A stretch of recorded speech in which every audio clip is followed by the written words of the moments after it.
देखिए, आज का हम लोग टॉपिक में पॉलिटिकल साइंस में हम लोग प्रधानमंत्री के बारे में करेंगे कि प्रधानमंत्री कैसे बनता है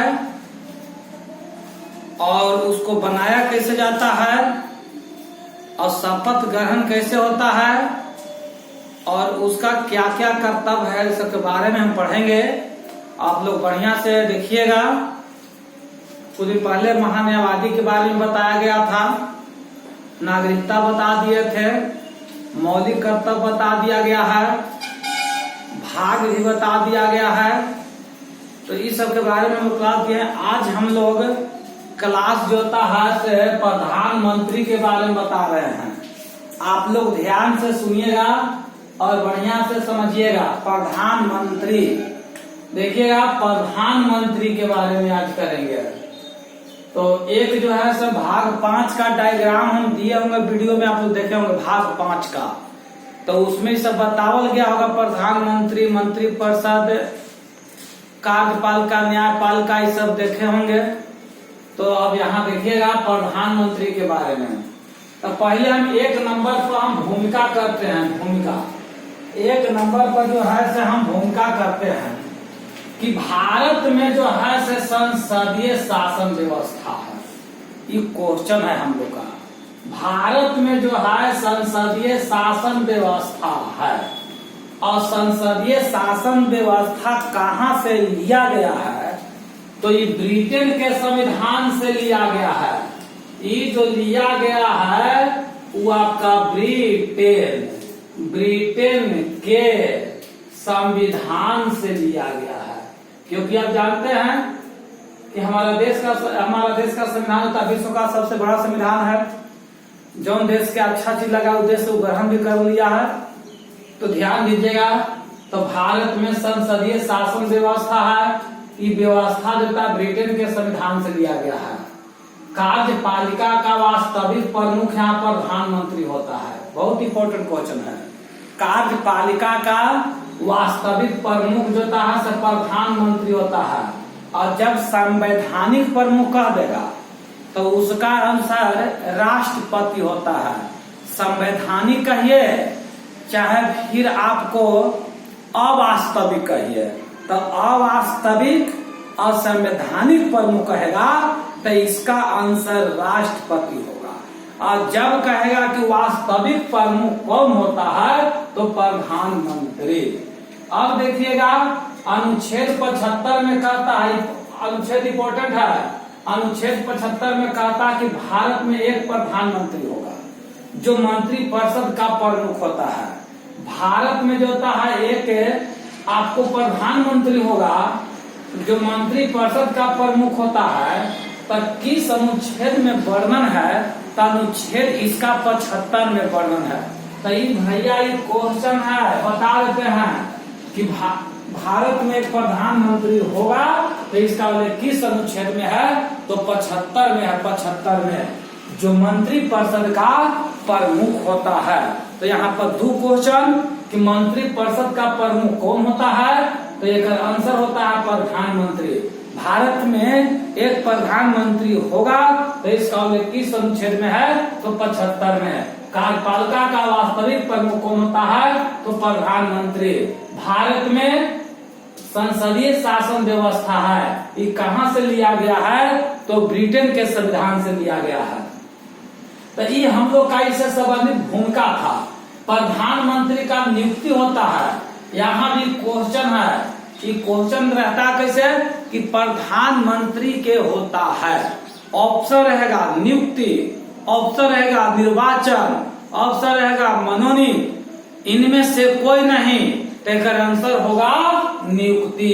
प्रधानमंत्री का नियुक्ति होता है और नियुक्ति कौन करता है? तो राष्ट्रपति। इनसे सुनिएगा, प्रधानमंत्री का नियुक्ति होता है, निर्वाचन नहीं होता है और नियुक्ति कौन करता है? तो इसका आंसर होगा राष्ट्रपति। तब भारत में कैसा प्रणाली? तो संसदीय शासन है। कार्यपालिका का वास्तविक प्रमुख कौन होगा? प्रधानमंत्री। भारत में एक प्रधानमंत्री होगा, वो उल्लेख किस अनुच्छेद में है? तो 75 में, जो मंत्री परिषद का प्रमुख होता है। अब देखिएगा 2 नंबर में योग्यता बहुत इंपॉर्टेंट है। वही व्यक्ति बनेगा जो भारत का नागरिक होगा, वही व्यक्ति बनेगा जो भारत का नागरिक होगा, लाभ के पद पर न हो, पागल अथवा दिवालिया न हो, न्यूनतम आयु 25 साल, सब में चलेगा। भारत का नागरिक हो, लाभ के पद पर न हो, न्यूनतम आयु आपको 25 साल, किसी का 30 साल भी होता है। जैसे आपको राष्ट्रपति है तो 35 साल, उपराष्ट्रपति है तो 35 साल, राज्यपाल बोलेगा तो 35 साल, लोकसभा के लिए बोलेगा 25 साल, राज्यसभा के लिए बोलेगा 30 साल। ये सब क्वेश्चन है। तो देखिएगा, तो प्रधानमंत्री बनने के लिए न्यूनतम आयु कितना होना चाहिए? तो 25 साल होना चाहिए। लोकसभा में बहुमत दल का नेता हो, वही बनता है प्रधानमंत्री। अब सुनिए कैसे बनता है।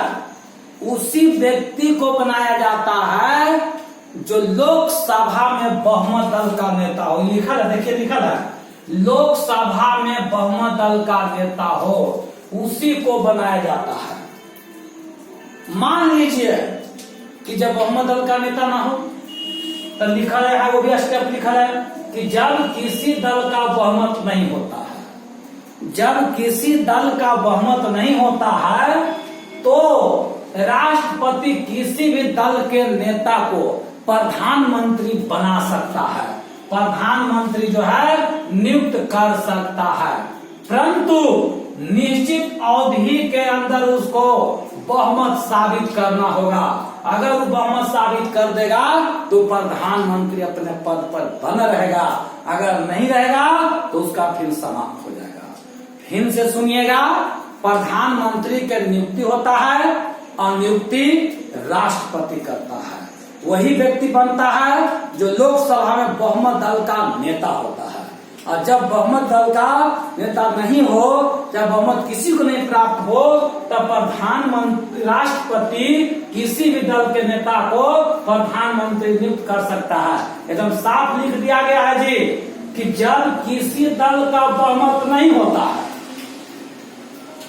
एक तो पहला कंडीशन बनता है कि वही व्यक्ति बनेगा जो लोकसभा में बहुमत दल का नेता हो। लोकसभा ही लिखा है, LS है, लोकसभा, लोकसभा में बहुमत दल का नेता हो। सपोज मान लेते हैं कि जब किसी भी दल का बहुमत नहीं होता है तो राष्ट्रपति किसी भी दल के नेता को प्रधानमंत्री नियुक्ति कर सकता है, परंतु निश्चित अवधि के अंदर उसको बहुमत साबित करना होता है, बहुमत साबित करना होता है। अब देखिएगा, यहाँ प्रधानमंत्री समांतर लोकसभा के सदस्य बनता है। जब उसमें ना रहता है तो राज्यसभा के भी सदस्य प्रधानमंत्री बनेगा।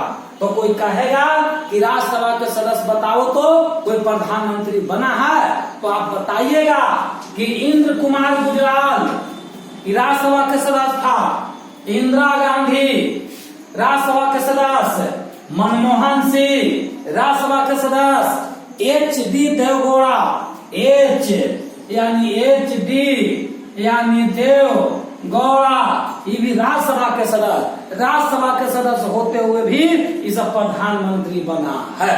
फिर से सुन लीजिएगा कि कार्यपालिका का वास्तविक प्रमुख कौन होता है? तो एक आंसर प्रधानमंत्री। प्रधानमंत्री की नियुक्ति हुआ कि निर्वाचन, तो इसका नियुक्ति होता है। तो नियुक्ति कौन करता है? तो राष्ट्रपति करता है। फिर क्वेश्चन है कि भारत में एक प्रधानमंत्री होगा, इसका वर्णन किस अनुच्छेद में? तो 75 में।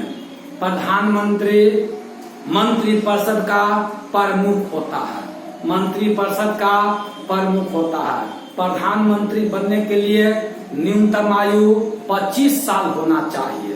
प्रधानमंत्री वही व्यक्ति बनता है जो लोकसभा में बहुमत दल का नेता हो।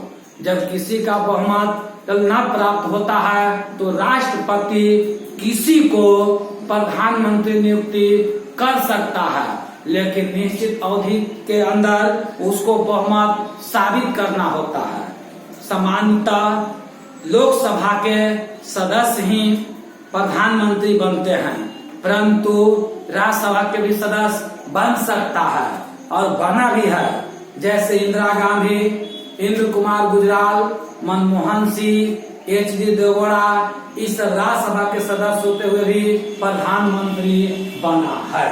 अब देखिएगा 3 नंबर में, 3 नंबर में है कार्यकाल। तो प्रधानमंत्री का कार्यकाल 5 साल तक होता है, याद रखिएगा।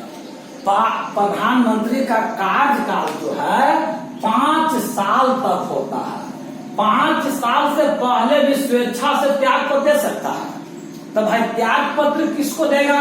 तो त्याग पत्र राष्ट्रपति को देता है, यानी राष्ट्रपति को देता है। क्वेश्चन है जी, प्रधानमंत्री का कार्यकाल लोकसभा के बहुमत के समर्थन पर निर्भर करता है।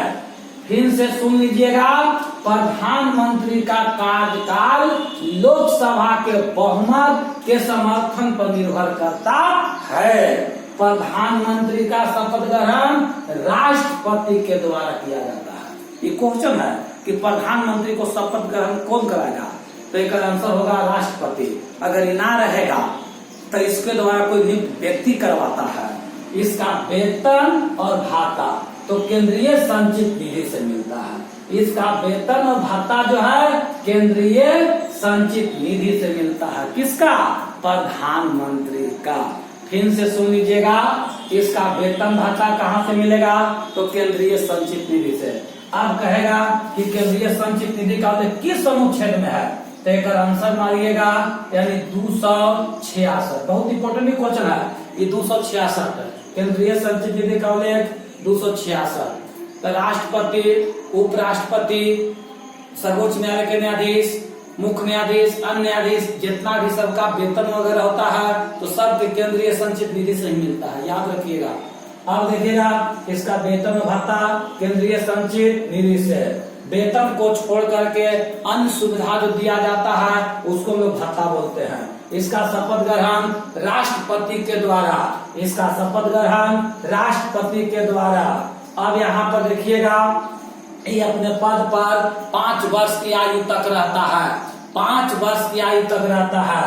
5 साल से पहले भी स्वेच्छा से त्याग पत्र देता है। फिर देखेगा, प्रधानमंत्री का कार्यकाल लोकसभा के बहुमत के समर्थन पर निर्भर करता है। लोकसभा के बहुमत के समर्थन पर निर्भर करता है। अब देखिएगा, योग्यता में भारत का नागरिक हो, लाभ के पद पर ना हो, पागल अथवा दिवालिया ना हो, न्यूनतम आयु 25 साल होना चाहिए, वही व्यक्ति प्रधानमंत्री बनता है। यहाँ पर इसलिए सभी दिए हैं। कभी कभी आता है कि प्रधानमंत्री की योग्यता में क्या गलत है, ऐसे रहेगा। तो एगो में ऑप्शन रहेगा भारत के नागरिक हो, दूसरा रहेगा पागल अथवा दिवालिया न हो, तीसरा रहेगा कि न्यूनतम आयु बनने के लिए 30 साल हो, चौथा रहेगा इनमें से कोई नहीं। तो आंसर होगा न्यूनतम आयु 30 साल है ना, वही आंसर होगा, क्योंकि गलत है, क्योंकि गलत कर रहा है। और अगर सही क्या होता है तो 25 साल। यहाँ तक क्लियर हो गया? कैसे क्वेश्चन बना के देता है आपको क्लियर होगा। तो सीधे प्रधानमंत्री का नियुक्ति होगा कि निर्वाचन? तो जवाब मारिएगा नियुक्ति। नियुक्ति कौन करेगा? तो राष्ट्रपति। मंत्री परिषद का प्रमुख कौन होता है? तो प्रधानमंत्री। प्रधानमंत्री का पद कौन किस अनुच्छेद में? 75 में। मंत्रिमंडल का अध्यक्षता कौन करता है? तो प्रधानमंत्री। मंत्रियों के विभागों का बंटवारा कौन करता है? प्रधानमंत्री। प्रधानमंत्री को शपथ कौन कराता है? तो राष्ट्रपति। ये अपन पद पर कैसे साल तक रहेगा? 5 साल तक। 5 साल से पहले भी त्याग पत्र दे सकता है। किसको देगा? तो राष्ट्रपति को। इसका पद कब तक रहेगा? तो लोकसभा के समर्थन पर, लोकसभा के बहुमत जो होते हैं उन्हीं के समर्थन पर निर्भर करता है। इसका वेतन भत्ता कहाँ से मिलता है? तो केंद्रीय संचित निधि से। जो कार्यपालिका का वास्तविक प्रमुख कौन होता है? तो प्रधानमंत्री। भारत में कैसा व्यवस्था है? तो संसदीय शासन व्यवस्था है। अब हमको लगता है कि आपको यहाँ तक याद हो गया होगा। अब यहाँ के बाद देखिए, अब हम लोग का है प्रधानमंत्री का कार्य और अधिकार। ध्यान दीजिएगा, हम लोग देखिएगा अभी इसका जो है प्रधानमंत्री का कार्य और अधिकार देखिएगा, यानी प्रधानमंत्री का यानी कार्य एवं अधिकार। कि प्रधानमंत्री का जब बन जाएगा तो उसका कार्य और अधिकार क्या क्या होता है। ध्यान से समझिएगा। अब हम लोग यहाँ के बाद जो है करेंगे प्रधानमंत्री का कार्य और अधिकार। यहाँ के बाद जो है अगला वीडियो में फिर हम मिलेंगे प्रधानमंत्री के कार्य और अधिकार के साथ।